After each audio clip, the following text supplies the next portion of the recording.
We started by tracking every penny we spent, and both of us each got $20 a month that we could spend on whatever we wanted, and that was it. And if we couldn't account for all $20 of it, we weren't getting that amount next month. So if I only accounted for $19 worth, that's all I got the month after. So we learned to track really diligently what we were spending and on what. And it was amazing to me where money goes when you're not paying any attention at all. Oh, the impulse buys when you were checking out. Yes. Oh, and we learned Eric never goes grocery shopping. Oh, especially if I'm hungry. I can't believe how much food your mom could bring home. And I would go, man, our budget is shot. Because I was like, oh, that looks good. I said, she goes, it's not on the list. I'm like, but I want it. And I didn't have the impulse control that she did. And that reminds me of Aaron, who was on here talking about his Atlas menswear. Uh, wow, he has all these girls, and he goes, "I went shopping with Jody, his wife, one time. I can't believe she's just amazing. She's a god. I have no idea how she gets so little money and buys so much food and, can keep us fed every day. We never went hungry, but I was like, I can't even believe because he told me their grocery budget. And I'm like, no way. You have twice as many kids as me, and we spend more than that. So, yeah, good job to all the moms out there and the dads too, if you're the ones doing the shopping. It's amazing. And you have to treat every part of your life like that. Your time, your money, your business, and your income expenses and write-offs in business is no different than your family budget, and it's no different than the $34 trillion that the United States government spent. See, I told you we'd fall into the whole government thing eventually. That we're spending $5 billion a day more than we bring in. And Ethan, didn't I have you look up a few weeks ago for school? They said back when I joined the Army during the Clinton era that Clinton balanced the budget. He's the last president to balance the budget. Now, if we have a balanced budget, that means we have zero deficit. In human terms, what does that mean, Devin?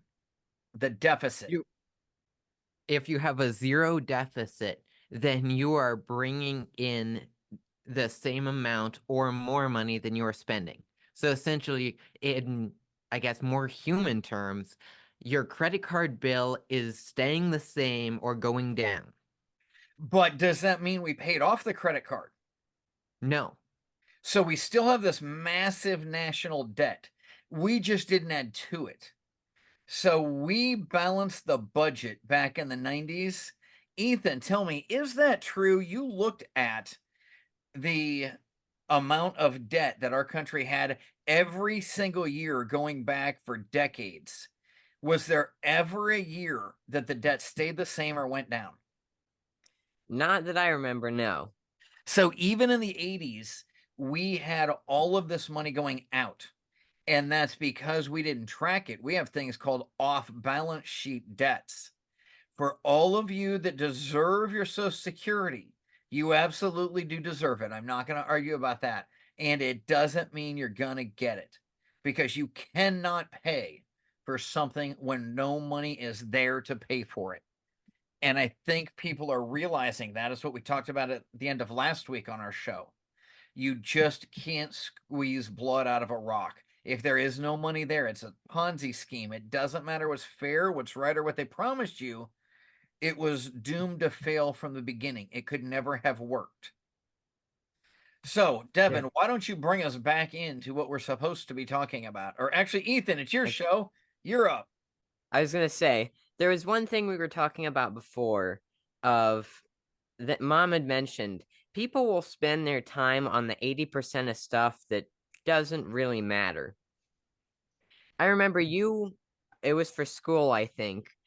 I had some stuff like, all right, to give you a picture, there were some things that I could only do once per week. I had to get it done by a weekly deadline, and if it wasn't done then it would take an entire another week before it could be fully completed. And so I had to make sure that I could get that done before that weekend deadline. And all the stuff that had a time limit on it, I would get done first. And then the stuff that, yeah, it wasn't as important, it didn't have a deadline, then that's the 80% of stuff that I need to get the stuff that has a time limit on it done. Then I can So do what you're that. saying is you prioritized what we like to call big Prioritize. box. You're using an awful lot of words to come up with a really simple thing. You've got to know what's important. Lila, what's important? Quick, go. I think the biggest thing for people is there. Shut up. One word. What's the most important thing? Go. Big picture. Devin, what's the most important thing? Family. Thank you. I was expecting your mom to say that, but apparently she doesn't love us as much as we love her. Oh, no, I think I'm in trouble. don't get flustered. It is the Real Power Family show. So don't waste your time on all these stupid social medias like watching at Real Power Family on YouTube and subscribing to them. And I know you've already subscribed to Real Power Family on YouTube, or excuse me, on Instagram. If you want something more efficient so you don't have to wait for us to say what you're looking, just go to realpowerfamily.com and you can take control of your life and spend as much or as little time as you want there. And we can talk more about that right after this break.